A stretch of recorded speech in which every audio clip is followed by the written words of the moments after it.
tak pernah terlalu cepat. Tuhan selalu tepat waktu, dan tak pernah Dia ingkar janji. Kuasa-Mu sungguh tak terbatas, keajaiban-Mu tiada batas, kasih-Mu tak terselami. Aku kan bersandar dan mengandalkan-Mu, Yesus. Kejayaan-Mu tiada batas, kebesaran-Mu tiada batas. Sebab bagi-Mu Tuhan tiada yang mustahil, ku aman dalam-Mu.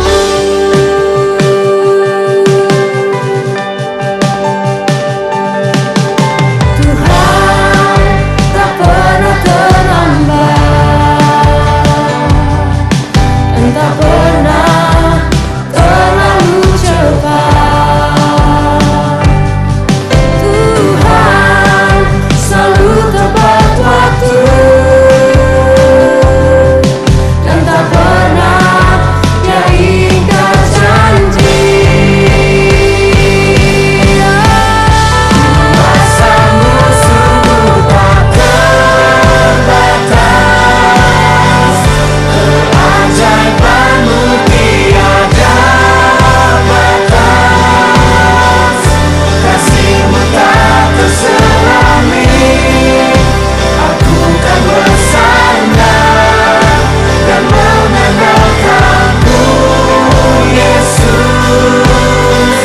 Kejayaan-Mu tiada batas, kebesaran-Mu tiada batas. Sebab bagi-Mu Tuhan tiada yang mustahil, ku aman dalam-Mu.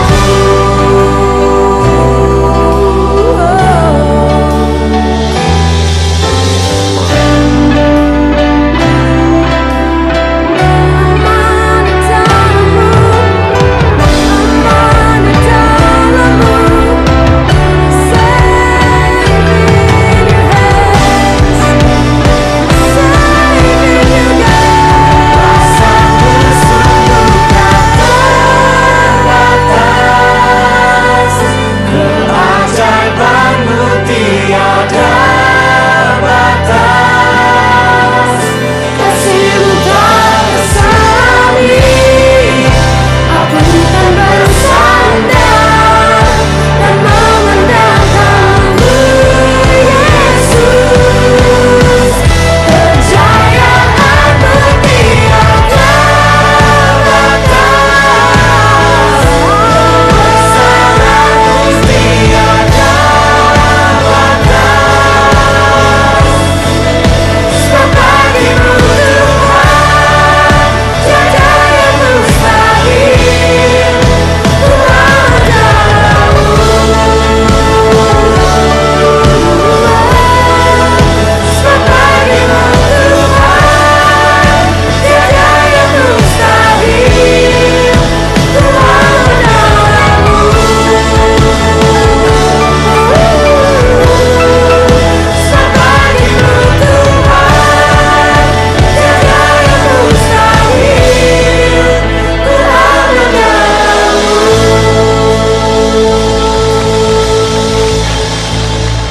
Kemuliaan bagi Yesus yang luar biasa.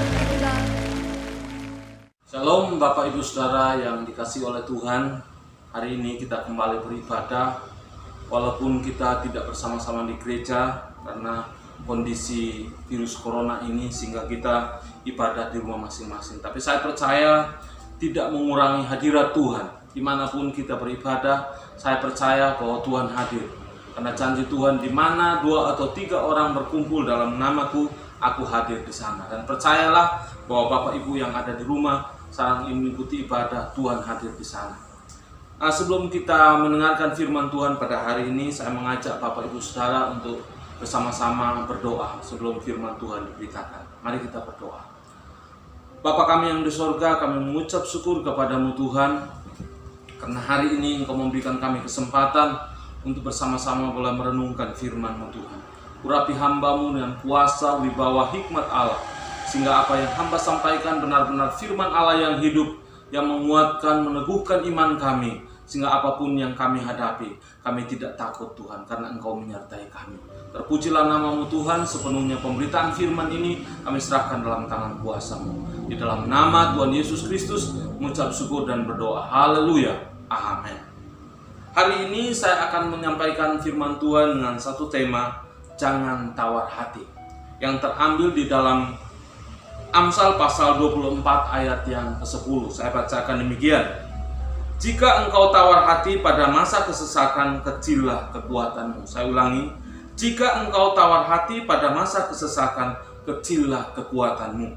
Bapak Ibu Saudara, firman ini mengingatkan kepada kita supaya kita tidak tawar hati. Karena dikatakan bahwa orang yang tawar hati pada masa kesesakan, kecillah kekuatannya. Karena itu kita tidak boleh tawar hati dalam menghadapi setiap masalah, masa kesesakan.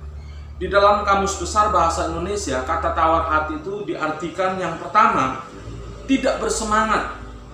Orang yang tidak ada kemauan lagi, tidak memiliki keberanian, kecewa dan putus harapan. Itu orang yang tawar hati dalam Kamus Besar Bahasa Indonesia. Dan jikalau kondisi seperti ini dibiarkan, maka orang yang tawar hati akan mengalami satu depresi yang berat. Karena itu saya berharap kepada Bapak Ibu Saudara yang mendengarkan firman Tuhan pada hari ini, jangan sampai kita mengalami keadaan yang seperti ini, yaitu tawar hati sehingga membuat orang jadi depresi. Kita harus ingat bahwa Tuhan kita itu selalu bersama dengan kita. Oleh sebab itu jangan seorang pun di antara kita yang hari-hari ini tawar hati karena kondisi keadaan yang dialaminya. Ada 3 hal yang saya akan sampaikan bagaimana supaya kita tidak tawar hati. Yang pertama, percaya bahwa Tuhan selalu menyertai kita. Percayalah bahwa Tuhan itu senantiasa menyertai kita. Tuhan tidak pernah meninggalkan umatnya, itu janji Tuhan. Memang Tuhan tidak berjanji bahwa orang yang percaya kepada Tuhan dilepaskan dari masalah, dibebaskan dari pergumulan hidup. Tidak. Tapi Tuhan berjanji bahwa Dia senantiasa menyertai kita. Sampai kapan? Sampai kesudahan zaman. Di dalam Injil Matius pasal yang ke-28, Matius pasal 28 ayat yang ke-20, kalimat yang kedua, dan ketahuilah aku menyertai kamu senantiasa sampai kepada akhir zaman. Dan ketahuilah aku senantiasa menyertai kamu sampai akhir zaman. Artinya Bapak Ibu Saudara bahwa Tuhan itu senantiasa ada bersama-sama dengan kita. Kalau Tuhan senantiasa menyertai kita, maka yang harus kita lakukan tidak boleh takut, tidak boleh tawar hati dalam menghadapi masalah atau pergumulan hidup. Tidak boleh tawar hati, tidak boleh gentar. Di dalam Yesaya pasal yang ke-41, Yesaya pasal 41 di ayatnya yang ke-10, firman Tuhan berkata demikian, janganlah takut sebab aku menyertai engkau. Janganlah bimbang sebab aku ini Allahmu. Aku akan meneguhkan bahkan akan menolong engkau. Aku akan memegang engkau dengan tangan kananku yang membawa kemenangan. Jadi yang pertama kita harus percaya bahwa kalau Tuhan menyertai kita, kita tidak boleh takut dan gentar. Karena Tuhan Allah kita sanggup menolong kita dalam situasi keadaan apapun. Bahkan dikatakan memegang engkau dengan tangan kananku yang membawa kemenangan. Dan ini janji Tuhan. Jadi kalau Tuhan menyertai kita, saya percaya Dia akan membawa kita mengalami kemenangan demi kemenangan. Di dalam Yosua pasal yang pertama, Yosua pasal 1 di ayat yang ke-9. Yosua pasal 1 ayat yang ke-9. Bukankah telah kuperintahkan kepadamu, kuatkan dan teguhkanlah hatimu. Janganlah kecut dan tawar hati, sebab Tuhan Allahmu menyertai engkau kemanapun engkau pergi. Firman Allah ini datang kepada Yosua. Kita tahu cerita ini bahwa Yosua dipilih oleh Allah untuk menggantikan Musa membawa bangsa Israel menuju tanah perjanjian, yaitu tanah Kanaan. Dalam menghadapi musuh-musuh yang ada di depannya, Tuhan berjanji, katakan kepada Yosua, jangan kecut dan tawar hati, sebab Tuhan Allahmu menyertai engkau kemanapun engkau pergi. Artinya bahwa Tuhan menyertai Yosua sampai masuk ke tanah perjanjian. Dan kita tahu bahwa pada akhirnya Yosua masuk sampai tanah perjanjian. Ini menunjukkan bahwa Tuhan tidak pernah meninggalkan umatnya. Kalau Tuhan menyertai Yosua, saya percaya Tuhan yang sama menyertai kita semua. Karena itu Bapak Ibu Saudara, jangan sampai ada di antara kita yang tawar hatinya karena pergumulan atau masalah yang berat. Karena Tuhan senantiasa menyertai kita semua. Itu yang pertama. Kemudian yang kedua, bagaimana supaya kita tidak tawar hati? Yang kedua, kita harus bertumbuh dewasa secara rohani. Bapak Ibu Saudara, seseorang yang bertumbuh dewasa secara rohani, yang pertama akan memiliki pemahaman yang benar.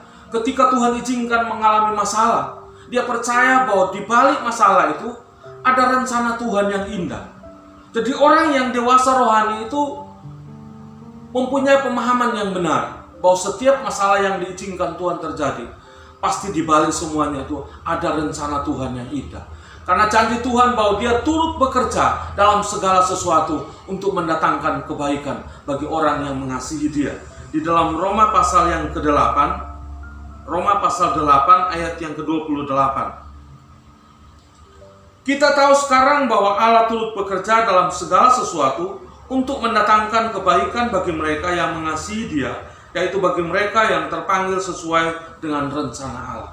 Jelas ayat ini bahwa Allah turut bekerja dalam segala sesuatu. Artinya segala sesuatu artinya bahwa keadaan apapun yang kita alami, Tuhan turut bekerja di sana. Dan itu orang-orang yang dewasa rohani itu dapat memahami bahwa segala sesuatu yang terjadi tidak lepas dari rencana dan kehendak Allah untuk mendatangkan kebaikan. Sehingga mereka mampu mengucap syukur dalam situasi yang sulit. Mengucap syukurlah dalam segala hal. Seperti yang dikatakan oleh Rasul Paulus di dalam 1 Tesalonika pasal yang ke-5 ayat 18. Mengucap syukurlah dalam segala hal, sebab itulah yang dikehendaki Allah di dalam Kristus Yesus bagi kamu. Mengucap syukur dalam segala keadaan. Dan itu bisa dilakukan oleh orang-orang yang dewasa rohani. Sebaliknya orang-orang yang masih level bayi rohani tidak akan mampu mengucap syukur dalam keadaan yang sulit. Justru yang terjadi tawar hatinya.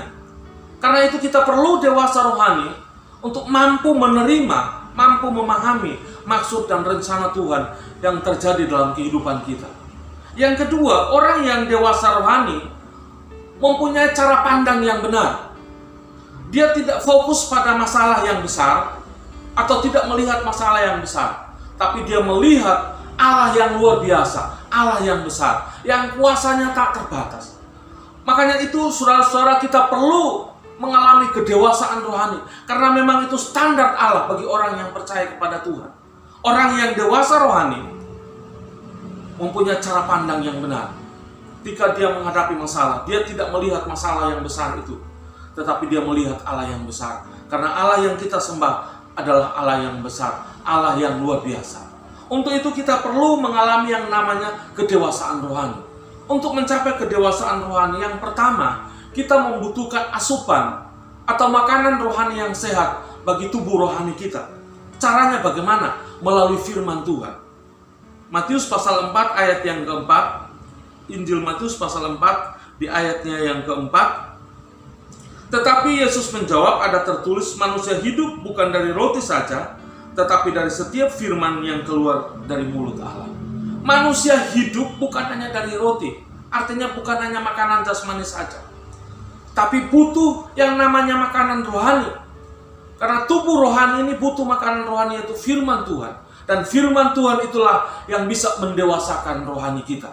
Selain firman Tuhan, kita juga harus menjalin keintiman dengan Tuhan. Hidup dalam persekutuan dengan Tuhan. Hari-hari ini saya berharap Bapak Ibu Saudara, memang kita belum diizinkan untuk beribadah bersama-sama. Tetapi saya berharap Bapak Ibu Saudara yang ada di rumah, menjalin keintiman dengan Tuhan, beribadah di rumah, bersekutu bersama-sama, mengajak keluarga untuk beribadah, bersekutu menyembah Tuhan dan mendengarkan firman Tuhan. Itu yang akan menumbuhkan rohani kita. Dan kita ketika seseorang yang dewasa rohani akan mampu bertahan di tengah-tengah persoalan dan pergumulan hidup. Tidak tawar hati. Itu yang harus kita lakukan, mencapai kedewasaan rohani yang penuh.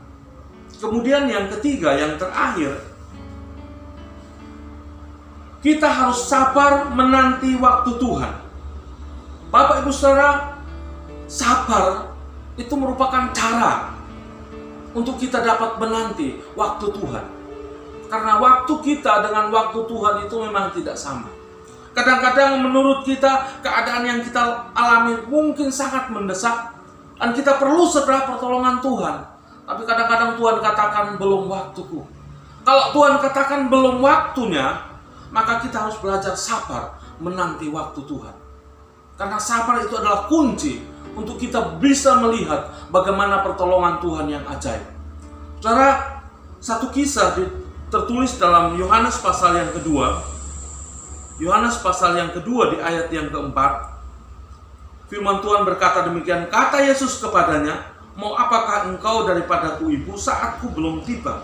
Kejadian ini ketika pesta kawin di Kana, di mana Tuhan Yesus dan ibunya diundang ke pesta kawin itu. Sesuatu yang terjadi tiba-tiba mereka kehabisan anggur. Melihat peristiwa atau kejadian itu, maka ibu Yesus datang kepada Yesus untuk memberitahukan kepada Yesus untuk melakukan sesuatu.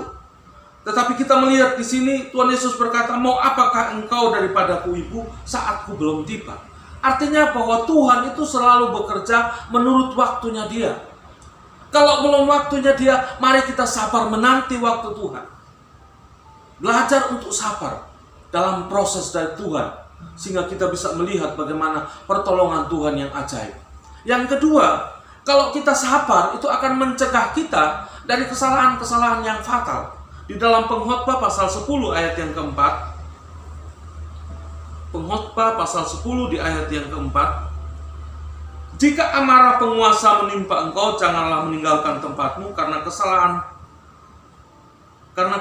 kesabaran mencegah kesalahan-kesalahan besar. Saya ulangi, jika amarah penguasa menimpa engkau, janganlah meninggalkan tempatmu, karena kesabaran mencegah kesalahan-kesalahan besar. Ayat ini jelas bahwa kesabaran itu bisa mencegah kita dari kesalahan-kesalahan yang fatal. Karena Bapak Ibu Saudara, memang manusia itu kurang sabar. Inginnya cepat, instan.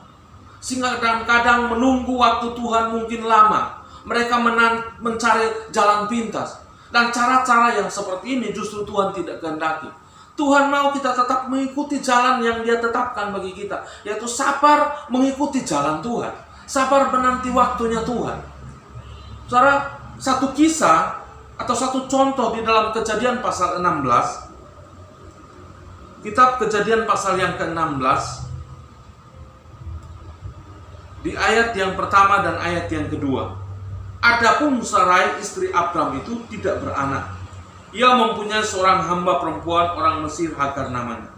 Berkatalah Sarai kepada Abram, engkau tahu Tuhan tidak memberi aku melahirkan anak. Karena itu baiklah hampiri hambaku itu, mungkin oleh dialah aku dapat memperoleh seorang anak. Dan Abram mendengarkan perkataan Sarai. Saudara, firman Tuhan ini jelas kita ingat bahwa Allah berjanji kepada Abraham untuk memberikan keturunan. Tapi memang waktunya cukup lama. Harus menanti 25 tahun. Dan ternyata belum kunjung tiba apa yang mereka nantikan. Sehingga dari ayat yang kita baca ini, ada inisiatif dari Sarah untuk menyarankan kepada Abraham untuk menghampiri hambanya yang bernama Hagar. Dengan demikian mereka bisa memperoleh keturunan. Saudara, apakah ini kehendak Allah? Saya percaya bahwa tidak. Karena kehendak Allah, Dia akan memberikan keturunan melalui Sarah, kandungan Sarah, bukan dari Hagar. Dan kita tahu bahwa dari cerita inilah, karena ketidaksabaran itulah, maka terjadi konflik antara Ismail dan Ishak. Bapak Ibu, kalau kita ingin hidup damai dan tentram, mari kita tetap menanti waktu Tuhan. Masalah apapun yang Tuhan izinkan kita alami hari-hari ini, Jangan sampai kita mencari jalan pintas, tapi tetap ikuti jalan Tuhan. Sabar menanti waktu Tuhan. Karena saya percaya bahwa waktu Tuhan itu pasti yang terbaik. Dan jangan sampai kita melakukan hal-hal yang justru membuat kita mengalami hal-hal yang fatal dalam hidup ini. Ini 3 hal yang saya sampaikan firman Tuhan ini. Mari kita belajar hari-hari ini. Kalau Tuhan izinkan kita mengalami keadaan yang tidak menyenangkan, percayalah bahwa Tuhan sedang melatih kita. Karena itu tetap sabar. Jadi 3 hal ini, yang pertama supaya kita tidak tawar hati, percaya bahwa Tuhan senantiasa menyertai kita. Kita harus mengalami proses pertumbuhan rohani. Dan yang ketiga, sabar menanti waktu Tuhan. Mari kita lakukan firman Tuhan ini. Jangan hanya mendengar saja, tapi kita menjadi pelaku firman Tuhan. Ketika kita melakukan firman Tuhan, saya percaya bahwa kita akan mengalami kuasa dan mujizat Tuhan. Karena kuasa Tuhan tak terbatas, dan Dia sanggup menolong tepat pada waktunya. Karena Tuhan kita tidak pernah terlambat dan tidak terlalu cepat, tapi tepat pada waktunya Dia akan menolong kita. Amin untuk firman Tuhan. Kiranya firman Tuhan ini menguatkan hati kita semua. Firman Tuhan ini memberkati kita semua. Tuhan memberkati Bapak Ibu di rumah, dan silakan bersekutu bersama-sama dengan Tuhan. Mari kita berdoa. Kami bersyukur kepadamu Tuhan melalui kebenaran firman Tuhan pada hari ini. Biarlah kami boleh belajar Tuhan, supaya kami tidak tawar hati. Karena kami percaya bahwa Engkau senantiasa menyertai kehidupan kami. Tidak pernah Tuhan tinggalkan kami. Dan juga Tuhan latih kami supaya kami dewasa secara rohani. Karena ketika kami dewasa rohani Tuhan, kami mampu bertahan di tengah-tengah keadaan yang sulit. Dan tolong kami supaya kami sabar Tuhan. Berikan kami roh kesabaran Tuhan, supaya kami sabar dalam proses Tuhan, sampai kami menerima janji Tuhan dalam kehidupan kami. Jauhkan kami dari rasa tawar hati. Jauhkan kami dari hal-hal yang membuat kami lemah iman kami Tuhan. Terima kasih, berkati kami semua yang telah mendengarkan firman-Mu Tuhan pada hari ini. Di dalam nama Tuhan Yesus Kristus kami bersyukur dan berdoa. Haleluya. Amin. Tuhan Yesus memberkati.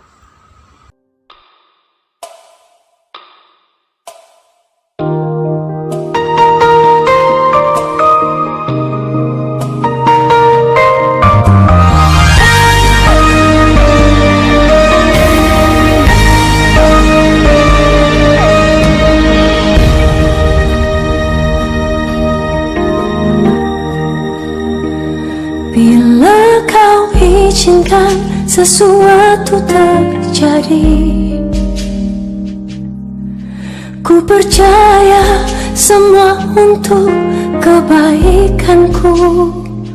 Bila nanti telah tiba waktumu, ku percaya kuasa-Mu memulihkan hidupku.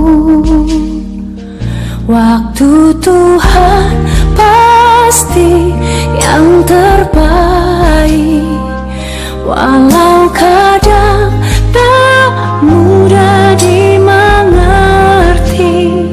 Lewati cobaan, ku tetap percaya waktu Tuhan pasti yang terbaik.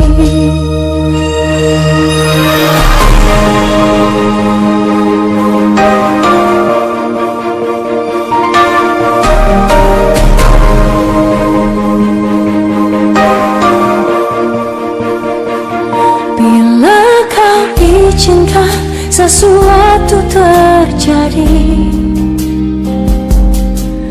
ku percaya semua untuk kebaikanku. Bila nanti telah tiba waktumu, ku percaya kuasa-Mu memulihkan hidupku. Waktu Tuhan pasti yang terbaik, walau kadang tak mudah dimengerti. Lewati cobaan, ku tetap percaya waktu Tuhan pasti yang terbaik.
pasti yang terbaik.